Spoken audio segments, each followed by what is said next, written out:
Hi guys, tinignan ko ang nakalagay sa Ting Losning. Kasi ito guys, dito mo makikita ang pangalan ng kung sino yung may-ari ng property. Dito guys, nakalagay dito guys, alam mo kung ano ang nakalagay. Wala na dito ang pangalan ni Mons, wala na din ang pangalan ko. Alam mo mga abno nga mga tao dito, yung mga nag-aano dyan sa Ting Losning. Tignan mo ayan o. Ayan, nakita niyo yan. Tignan mo. Brellstroke Grino Yor. Hornslit Alino Machol Grino. Tapos inilix ko. Tapos nakalagay dyan, Buwa Turner Slot.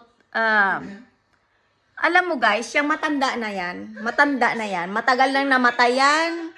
Patay na yan guys. Patay na, dead ball na.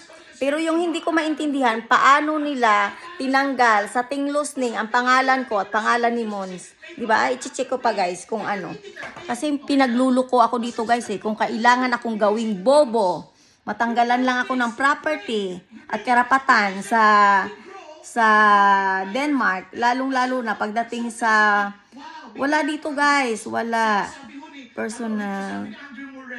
The sign of prayerlessness is proof that the life of God. Alam mo yung mga tao dito, kung hanggat kailangan nilang magic-magicin ang bagay, minamagic nila Pero pagdating ni Mons, pag dumating si Mons, o kaya si Auntie Vivian, ipapacheck ko yan.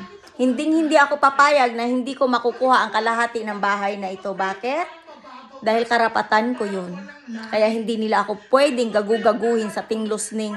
Ting Losning nila. Diba?